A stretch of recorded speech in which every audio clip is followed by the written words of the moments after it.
Estou animado. Quem está animado, diga amém. Eu quero falar essa manhã.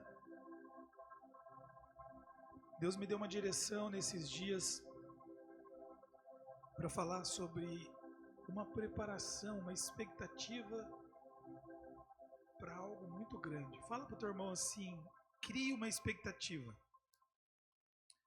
porque tem algo muito grande chegando aí. E para que isso entre no nosso coração, nós precisamos estar posicionados. Eu quero te garantir que você está no melhor lugar.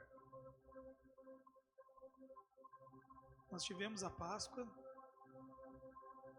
Irmãos, entenda isso. Eu amo Israel, vocês sabem disso.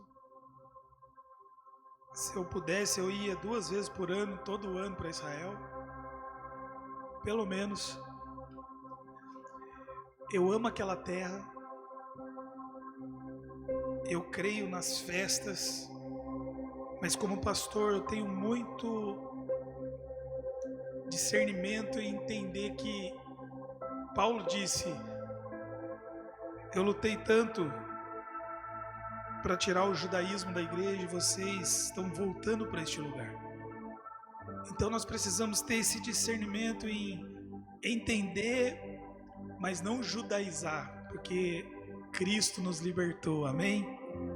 E hoje nós somos descendência de Abraão por Cristo, pelo sangue de Jesus.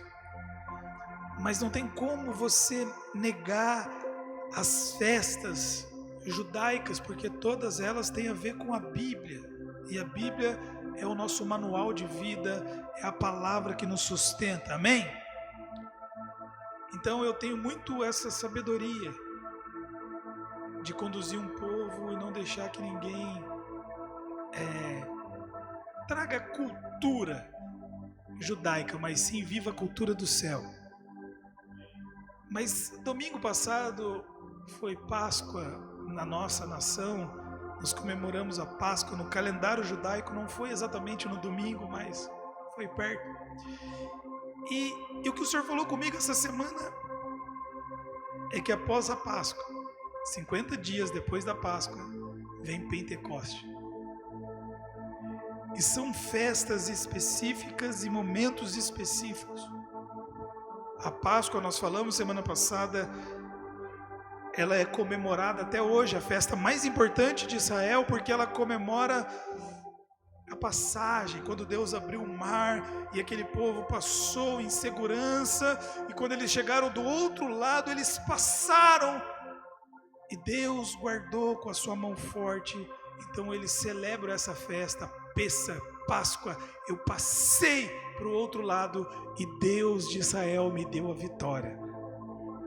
Então Páscoa quer dizer libertação, quer dizer pular sobre o inimigo, quer dizer passar para o outro lado. Só que depois da Páscoa, fala assim: primeiro Deus me liberta.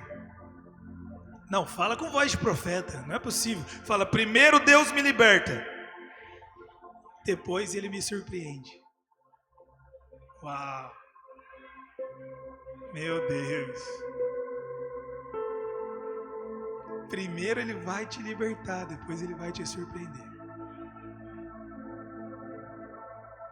Então, eu quero falar sobre uma expectativa essa manhã.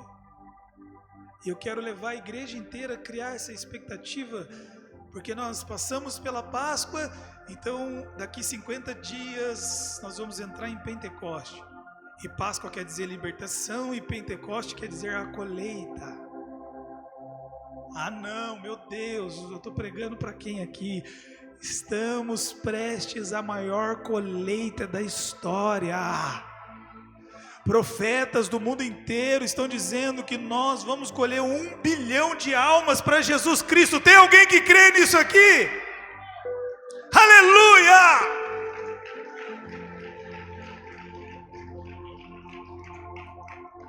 Então Pentecoste quer dizer colheita. E Deus escolhe o dia de Pentecoste para derramar o seu Espírito. Porque ali Ele estava recebendo a maior colheita da história. até os confins da terra.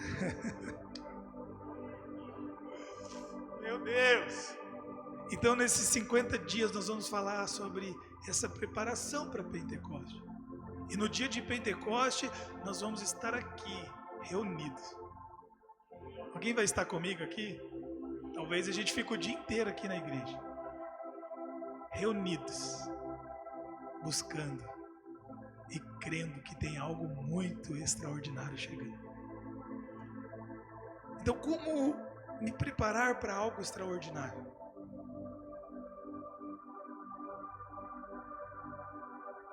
Quem aqui é mulher casada? Levanta a mão, por favor. Lembra do dia do seu casamento? Você chegou, acordou e falou, vou casar? Tenho certeza que não.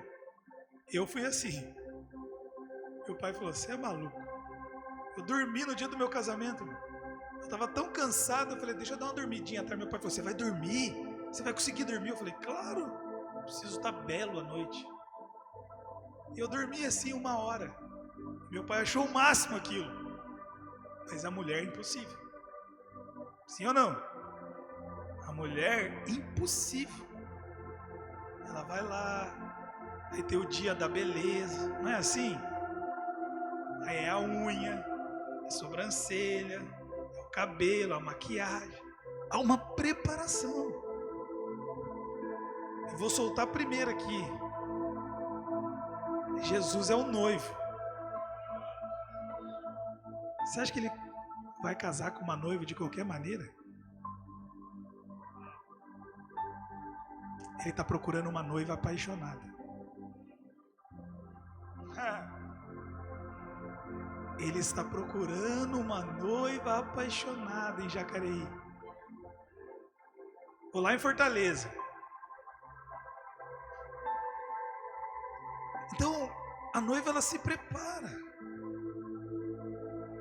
Ela acorda naquele dia, ela fala, é hoje. Alguém vai entender aqui. Meu Deus! A noiva precisa acordar toda manhã e dizer, hoje é o grande dia. Por quê? Porque o noivo está vindo. Meu Deus! Deus, ele vai te encher agora com essa expectativa, com essa alegria, com essa disposição.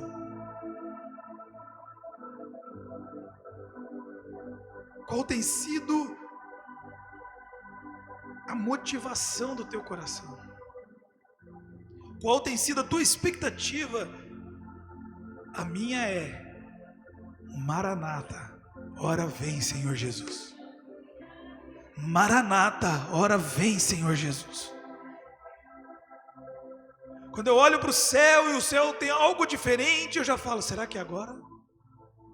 Será que é agora? Esses dias eu estava dirigindo, era uma meia-noite, eu, a pastora, as crianças, de repente tinha algo diferente no céu. Eu parei o carro, falei, será que é agora? Ou a sua expectativa é quando eu terminar de pagar o meu carro? Quando eu quitar minha casa? Quando eu terminar a faculdade? Não. Tudo isso é bênção. Mas a sua expectativa tem que ser, está prestes ao grande dia.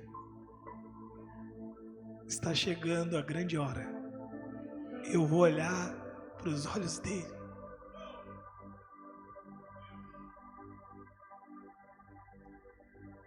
E eu te garanto, meu querido, se você criar essa expectativa, nada da terra vai te paralisar.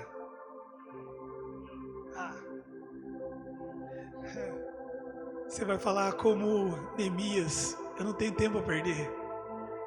Eu estou fazendo uma grande obra. Eu estou focado, eu estou apaixonado, eu estou de olho em algo muito, muito maior do que qualquer problema que a terra pode trazer, de qualquer dificuldade que eu possa enfrentar. Nada se compara à grande, excelente, extraordinária, maravilhosa graça do meu Senhor.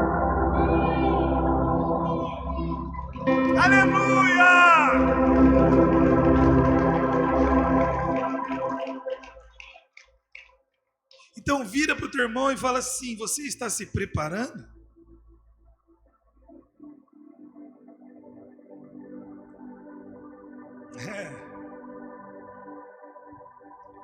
Glória a Deus. Abra comigo em João, capítulo 20. Pastores, ficam ligados aí. Estudem esse tempo aqui, depois que Jesus ressuscita, que vocês vão falar bastante nesses dias. Eu mandei um áudio lá no grupo de pastores. João 20. Vamos ler 19. Vamos lendo aí até...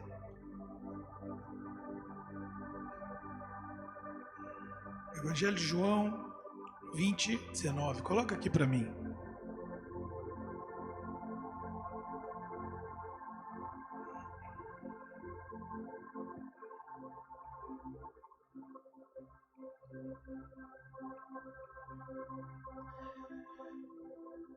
Amém.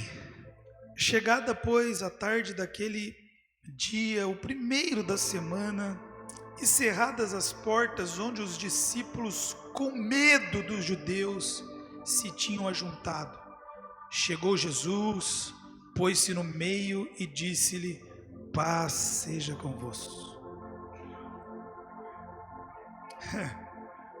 Vamos parar aqui um pouquinho. Os discípulos estavam com o quê? Não, fala de novo. Irmãos, eu sempre falo isso. Se a igreja não for profética, ela é patética. Nós precisamos entender profeticamente o que o diabo ele quer colocar em você hoje. Veio uma pandemia, algo mundial. E o que o diabo queria fazer? Colocar pânico. Eu lembro da médica das crianças, falou: pastor, eu te garanto que pior do que a doença é o pânico que ela gerou. Hoje os psicólogos, psiquiatras, nós temos um psiquiatra que depois eu vou apresentar ele para vocês, um grande homem de Deus. Eles dizem que até hoje está tão difícil o pânico que a sociedade gerou. Então olha para mim. Antes você dizia: dentro da minha casa eu tenho segurança, sim ou não? Aí veio a pandemia, isso se tornou uma mentira, porque as pessoas pegavam dentro de casa, sim ou não? Tinha pessoa que não saía daí de casa para nada.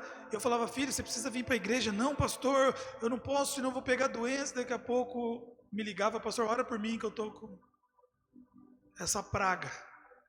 Eu falei: mas você não saiu de casa? Ele falou: não. Eu posso falar por mim. Eu, com uma equipe aqui da igreja, no auge da pandemia, nós estávamos na rua toda semana entregando marmita para os moradores de rua. Aí falavam: vocês são loucos, vocês vão morrer. Eu falava assim: e eles vão morrer de fome? Alguém precisa ir lá. Não teve um dia que eu não saí da minha casa para orar por alguém. Eu lembro um dia quando meu sobrinho chegou na casa dos meus pais e falou: eu estou com Covid. Eu falei: vem aqui. Eu agarrei ele, abracei ele e orei por ele. Talvez você fale: você é maluco. Não, eu vivo a palavra de Deus. E ela falou para mim colocar a mão sobre o enfermo e curar o enfermo. Eu fiz isso todo tempo. Se tiver que morrer, vai morrer. Eu sei para onde eu vou. Eu não posso negar o que a palavra me ensina. Então, não estou ensinando ninguém a fazer isso. Eu estou falando que eu fiz isso. E até hoje eu não sei se eu peguei ou não peguei. Não sei. Mas o que eu sei é que eu não parei. Porque eu sei a estratégia do meu inimigo. E a estratégia é causar pânico na sua igreja. A igreja de Cristo. Guarde isso. Então antes eu me sentia seguro em casa. Depois dessa pandemia ninguém se sentiu seguro mais em lugar nenhum. Aí eu sentia que o meu filho estava seguro na escola. Agora, com tudo o que está acontecendo, eu não sinto mais. Mas o que eu quero dizer é que você, como igreja, não pode ter pânico, você tem que avançar. Pastor, o que eu faço? Coloque a mão na cabeça do teu filho e diga: o sangue de Jesus blinda ele. Coloque um anjo à direita, um anjo à esquerda e manda ele. Deus não te chamou para ter medo, irmã. Deus não te deu um espírito de medo, mas Ele te deu um espírito de ousadia, de equilíbrio, de amor, diz a palavra do Senhor. Então a Bíblia diz que os generais, que os soldados, que nesse momento só eram os discípulos, mas que depois eles seriam os generais. Mas como discípulos eles estavam com medo. Vira para o teu irmão e fala: não tenha medo. Eles estavam trancados, escondidos. Quando você for para Israel, você vai entender que era um segundo andar, assim, esse lugar. E a porta era lá embaixo, e a porta estava trancada. E de repente aquele que não precisa de porta, porque ele é a porta, ele aparece no meio deles, com um sorriso, e diz: paz seja convosco. Não, você não está entendendo, eu vou falar de novo. Paz seja convosco. Não importa o que está acontecendo, não importa o pânico, eles estavam em pânico. Por quê? Porque os judeus queriam prendê-los, os romanos queriam prendê-los, todo mundo estava atrás deles. Procura-se João, Pedro, Tiago, Felipe. Eles estavam com medo. Aí chega Jesus: olha para mim, por favor. A paz que você precisa não está fora, está dentro. Jesus chega dentro, no segundo andar, com as portas fechadas. A Bíblia é enfática em dizer que as portas estavam cerradas, e eles estavam com medo. Pastor, o que você está dizendo? Que o diabo, ele quer colocar medo, pânico, mas os filhos de Deus não precisam ter pânico, porque paz seja convosco. A paz de Cristo está em mim. Então nada vai me abalar. 10.000 vai cair de um lado, 1.000 do outro, mas eu e minha casa não seremos atingidos, porque o sangue de Jesus está sobre a minha casa. Aleluia!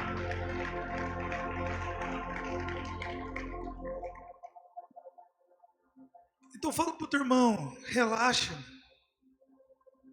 O inimigo vai tentar paralisar a igreja, colocar pânico. Mas existe um lugar. Quem quer saber? Salmo 91.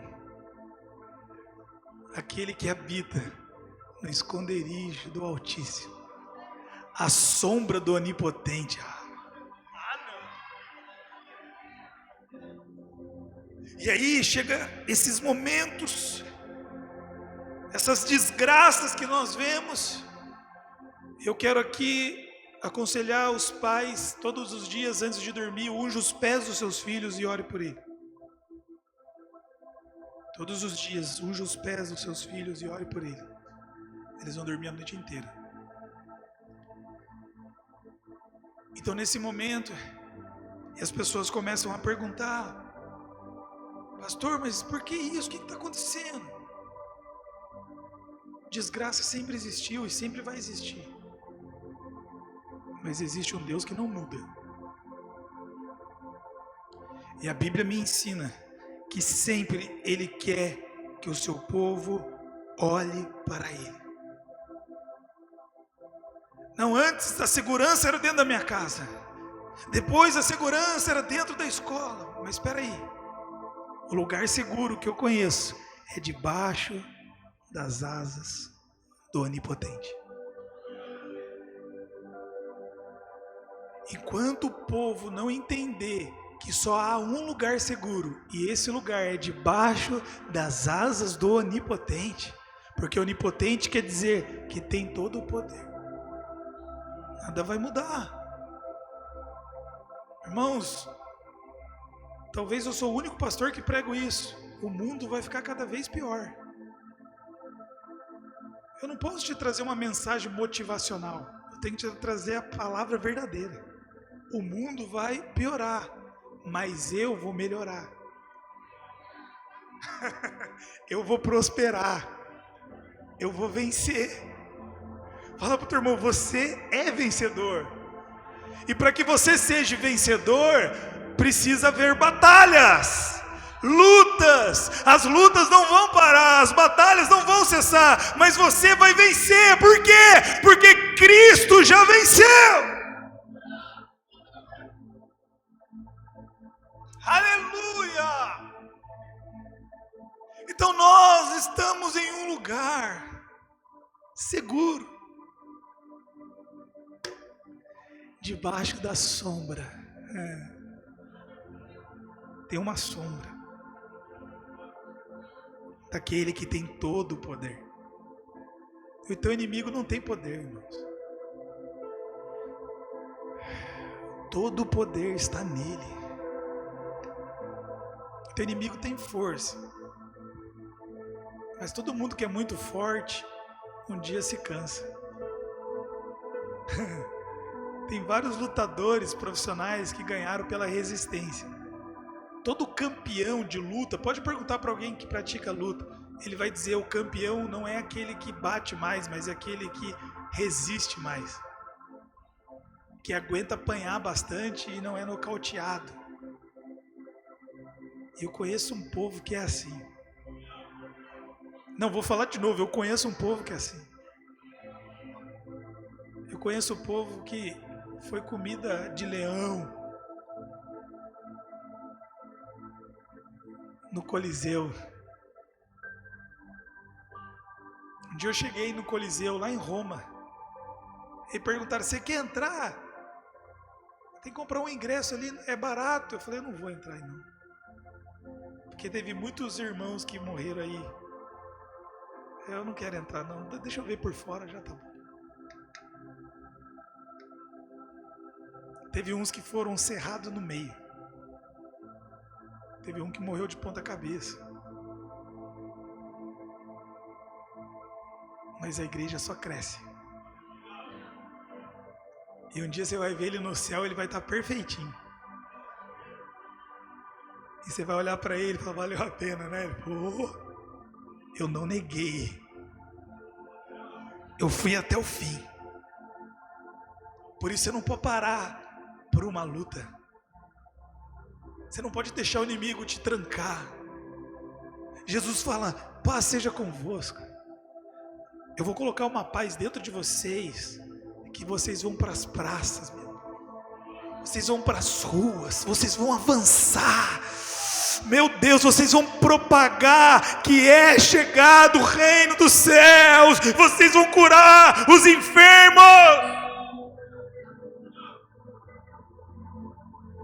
Fala um lugar na Bíblia que Deus falou: ora pelos enfermos. Não tem. Ele falou: cure os enfermos. E será que você ora para alguém com a certeza que ela será curada? Sábado, a sexta, a pastora dele foi pregar numa igreja em São José.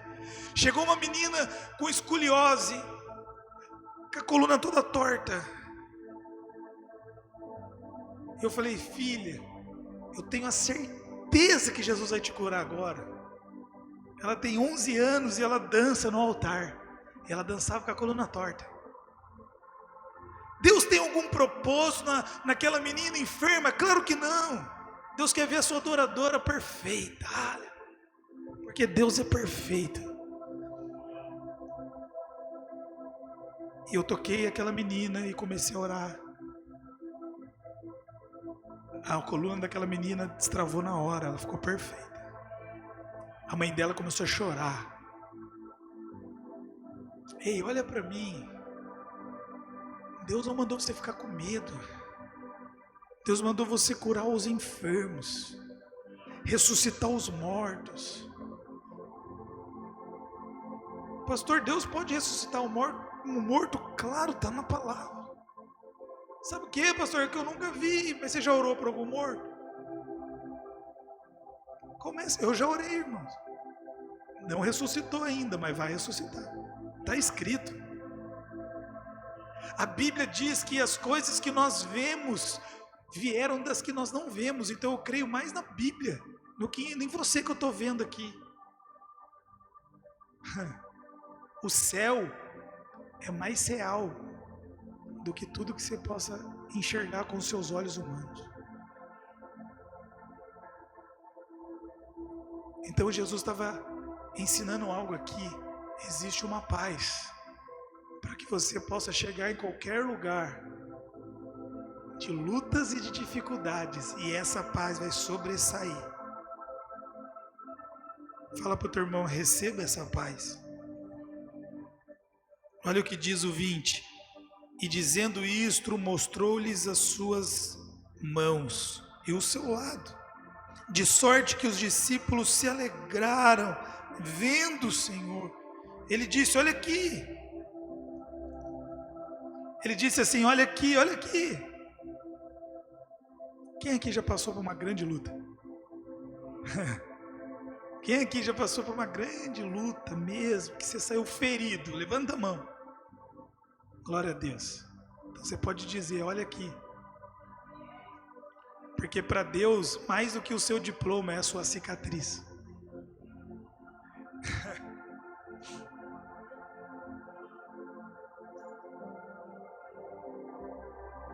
Porque no céu, Ele vai falar, olha aqui, eu venci por você.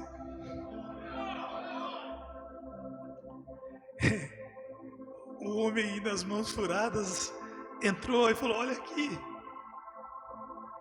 Olha a marca. A cicatriz faz parte. O problema é que nós não queremos cicatrizar muitas vezes. É por isso que se levantam os psicólogos hoje. Porque ninguém quer cicatrizar. Mas Deus está falando, deixa eu derramar o meu bálsamo aí. A ferida faz parte, mas a cicatriz que vai te dar vitória. Não é para ficar aberta essa ferida aí a vida inteira, não. É para cicatrizar. Porque o que vai te dar autoridade é a sua cicatriz.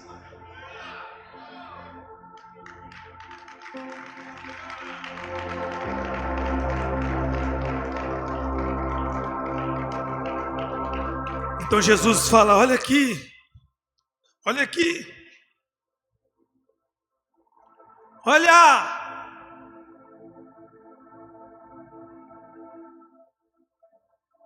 Fala para o teu irmão, doeu, né?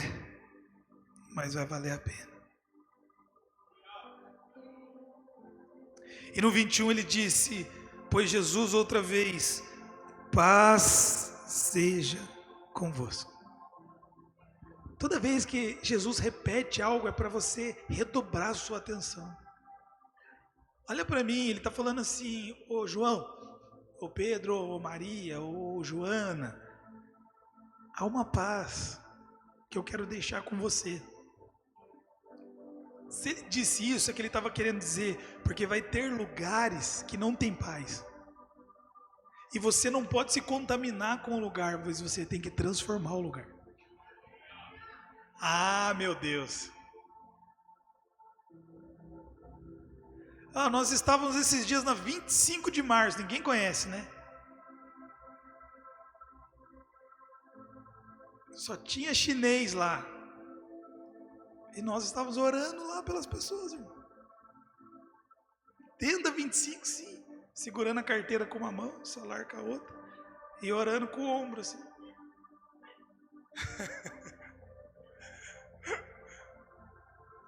Sabe por quê? Porque é você que tem que transformar o ambiente.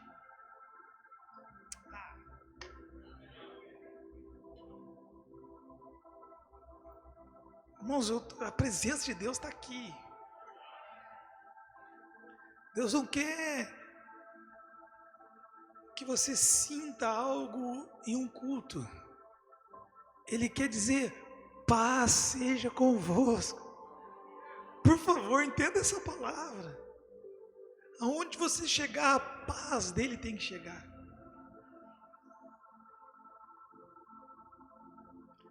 Então ele disse, mais uma vez, paz seja convosco. Assim como o Pai me enviou, também eu vos envio a vós. Não, agora faz assim, ó, chacoalha o teu irmão. Faz assim, ó, chacoalha. Fala assim, Deus te enviou.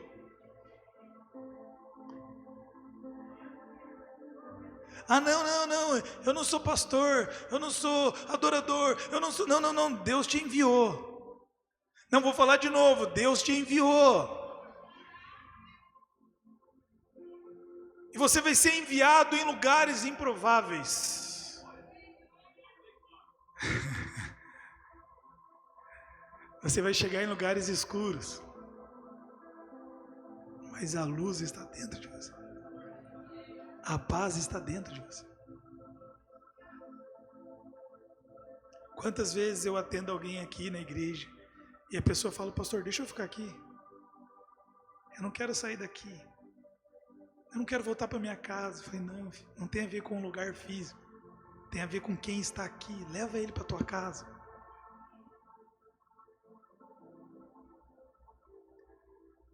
Então ele disse, eu vos envio a vós. E havendo dito isto, assoprou sobre eles e disse-lhes, recebei o Espírito Santo.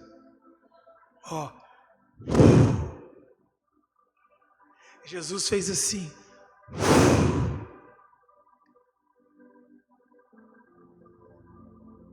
O que ele fez? Soprou. Fala para o teu irmão, ele já soprou sobre você. Eu vou encerrar já. Uma coisa é você ter uma promessa. Uma coisa é ele ter assoprado sobre eles, como a Bíblia diz. Outra coisa é eu me posicionar. Porque eles receberam o Espírito Santo naquele momento? Sim ou não?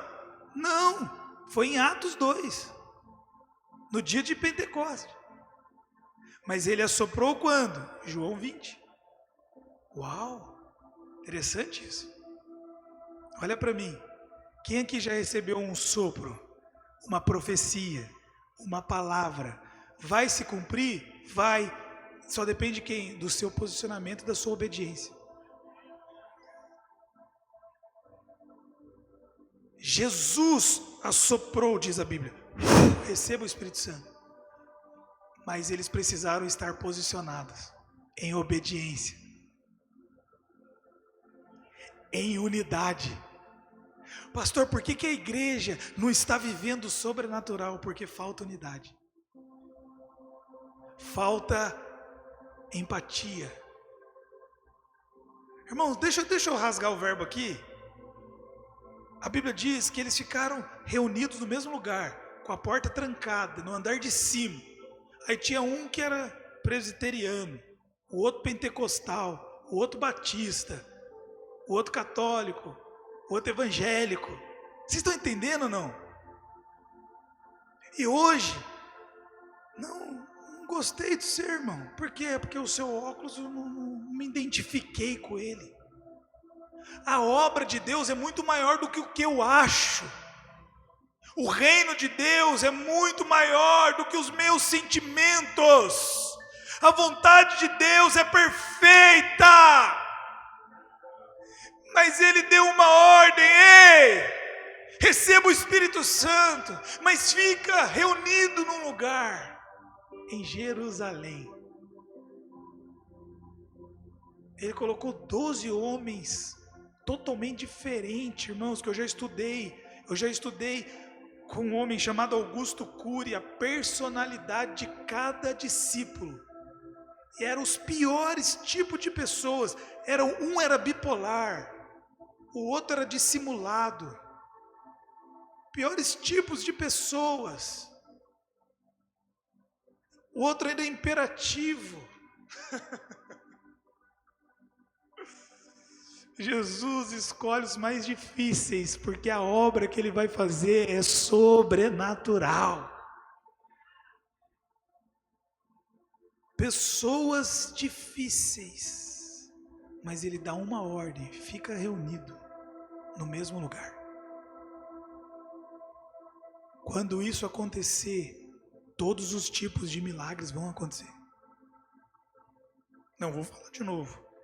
Todos os tipos de milagres vão acontecer quando você e eu aprender a suportar o teu irmão que é diferente de você.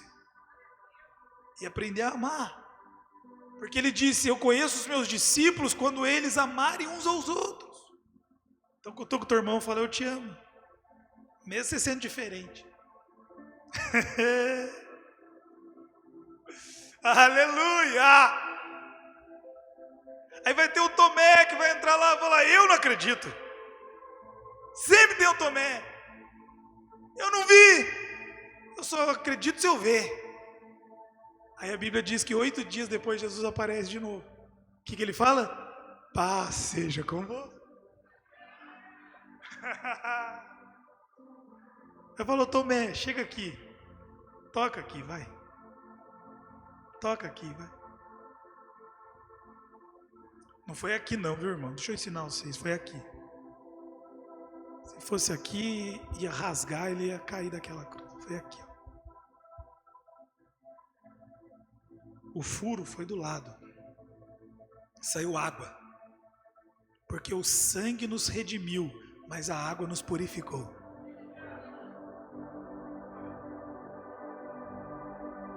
E ele fala, Tomé, ô Jacareí, ô Fortaleza, ô Confins da Terra, ô Tomé, você está crendo agora porque você tocou? Bem-aventurado. Não, olha para mim, bem-aventurado. 2000 anos depois vai ter um povo lá em Jacareí que é bem-aventurado. Por quê? Porque eles não viram, mas eles creem. Aleluia! Fique de pé, por favor, eu quero orar por você. Ele fala assim, ô Tomé, seja crente.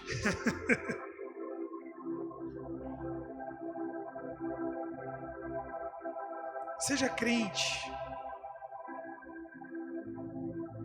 Ele fala, crê, Tomé. A minha Bíblia diz, ele fala para Tomé, ô Tomé, seja crente mesmo.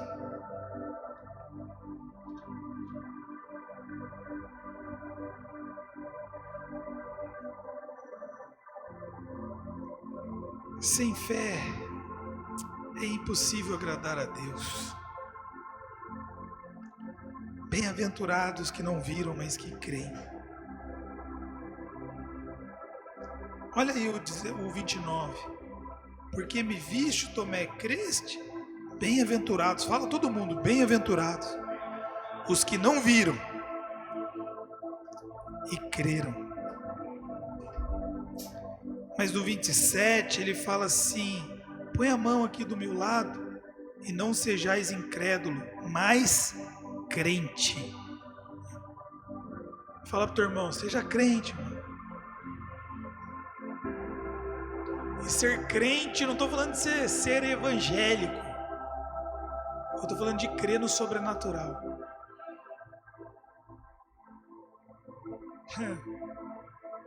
Deus está levantando uma igreja sobrenatural.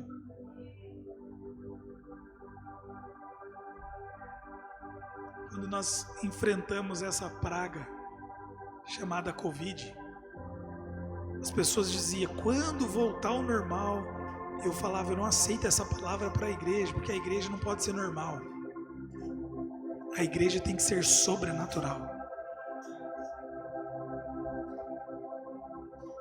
Bem-aventurado os que não creram, os que não viram, mas creem. Eu quero finalizar dizendo o que está escrito no 30.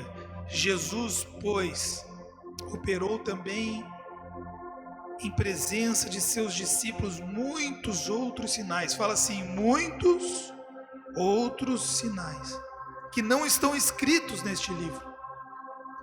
Mas o 31 diz, este, porém, foram os escritos para que creiais que Jesus é o Cristo, o Filho de Deus, e para que, crendo, tenhais vida em seu nome. Vira para o teu irmão e fala, crê, Rosa, crê. Vira para o teu irmão e fala, crê. Não, fala como profeta, crê que o sobrenatural vai acontecer na sua casa. Ah, meu Deus. Crê no sobrenatural. Crê. Eu já vi um botijão de gás durar 1 ano na minha casa, fazendo comida todo dia. Porque eu não tinha condição de comprar outro. Eu já vi sandália crescer no pé do meu filho, irmãos. Eu vi. Talvez você fale, é impossível. O meu Deus é o Deus do impossível.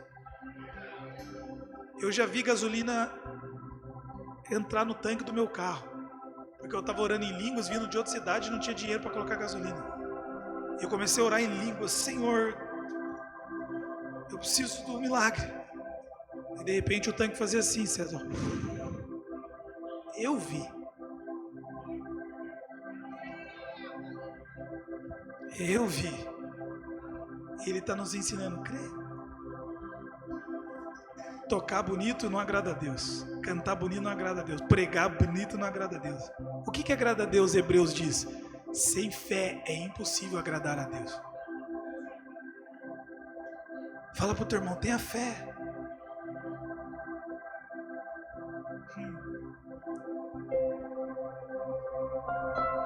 Ele disse, Jesus operou muitos milagres. O Evangelho de João, os sinóticos, Mateus, Marcos e Lucas, não foram suficientes para catalogar tudo que Jesus fez. E no final de João 21 ele vai falar, nem todo o livro do mundo seria suficiente para escrever o que Jesus fez. Só que ele deixou uma palavra aqui, em João 14:12, que mexe comigo.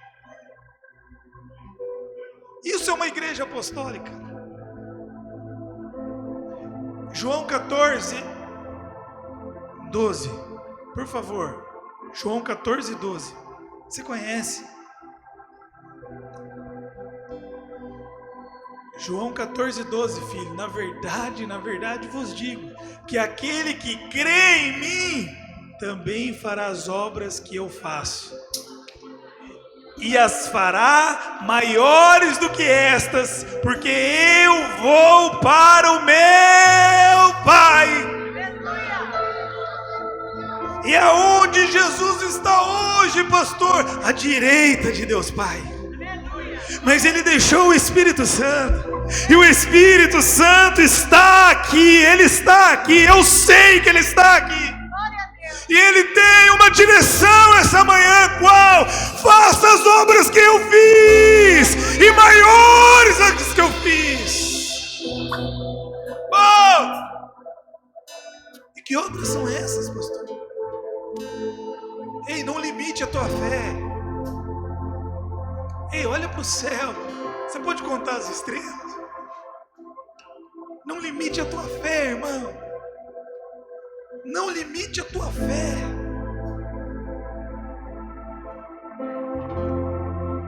Coloca 1 Timóteo 1:10. A carta de 1 Timóteo 1:10. Fala para o teu irmão, não limite a tua fé. Não limite a tua fé. 1 Timóteo 1:10. Jesus, o Senhor é lindo. Eu quero ler a parte B, lá no final. Aí. Não é 1 Timóteo 1:10. 2 Timóteo, perdão. 2 Timóteo 1,10. É a segunda carta de Timóteo 1,10. Olha lá, volta, vamos ler tudo. E que é manifesta agora pela aparição de nosso Salvador Jesus Cristo, o qual, fala assim, o qual aboliu a morte e trouxe à luz a vida.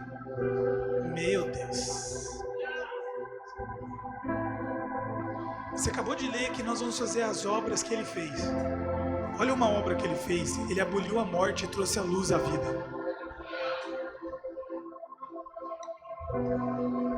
A Bíblia diz que ele aboliu a morte e trouxe a luz. Quais obras? Ele pegou 5 pães e 2 peixes e alimentou 20.000 pessoas. A Bíblia fala 5.000 homens, fora mulher e criança. Vamos pôr 20.000 na conta. Naquela época não tinha televisão, tinha muito filho mesmo. Ele ressuscitou Lázaro depois de 4 dias morto. 4 dias.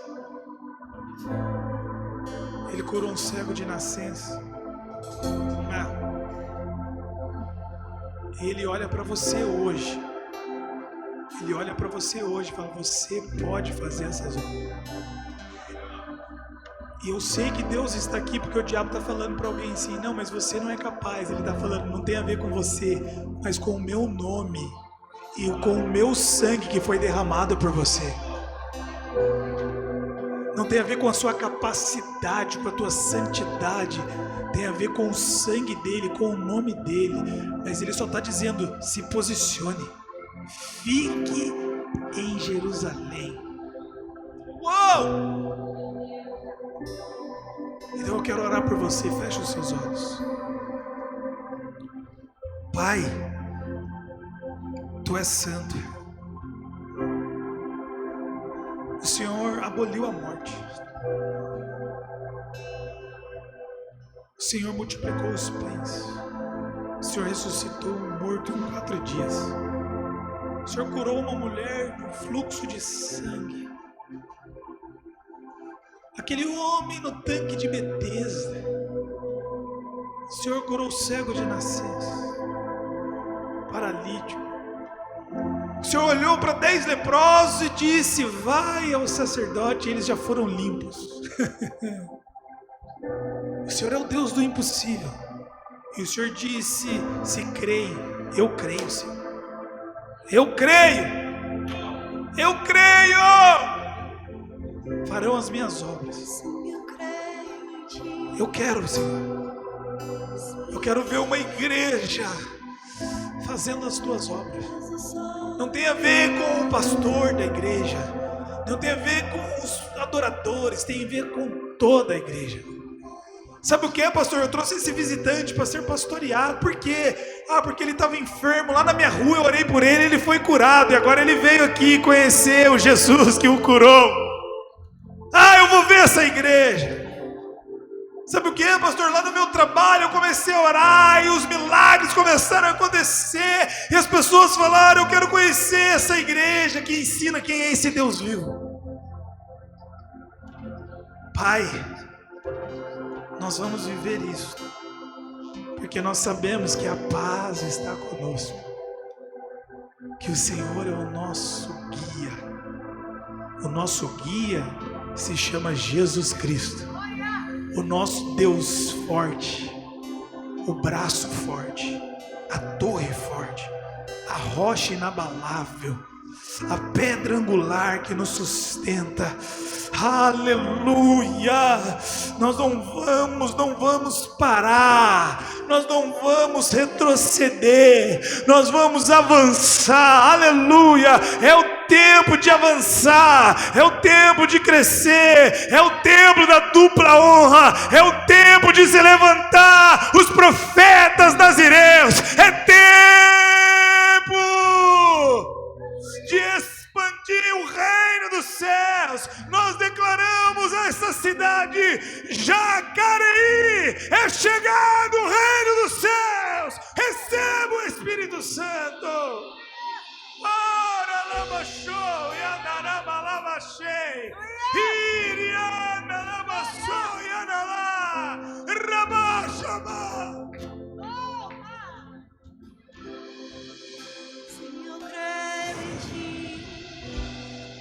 Sim, eu creio em ti, Deus do sobrenatural.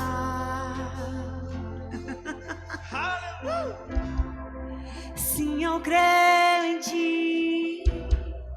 Sim, eu creio em ti, Deus do sobrenatural. Jesus estava gerando uma fé nos seus discípulos, porque algo muito grande estava chegando. E o que é, pastor, Pentecoste? A maior colheita da história. Vocês vão ganhar o mundo inteiro. Vocês vão orar em japonês.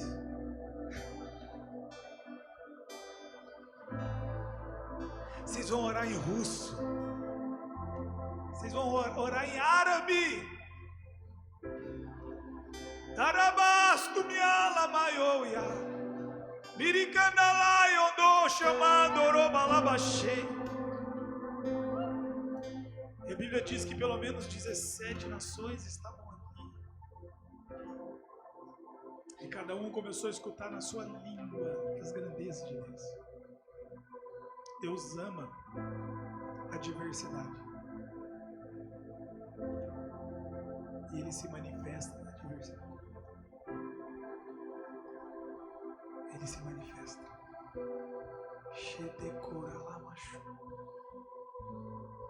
Que essa fé entre dentro de você hoje.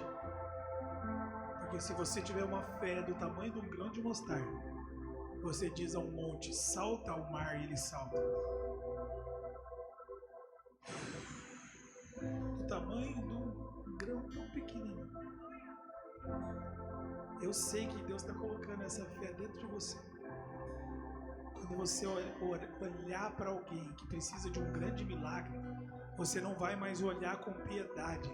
Você vai olhar como a oportunidade do céu se manifestar. Quem pecou, o pai ou a mãe, para que ele nascesse assim? E Jesus disse, nem o pai, nem a mãe. É para que vocês vejam a glória do Pai. Oh! Aleluia! Aleluia! Receba esta fé.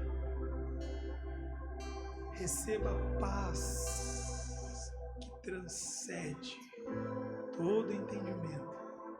Paz seja convosco.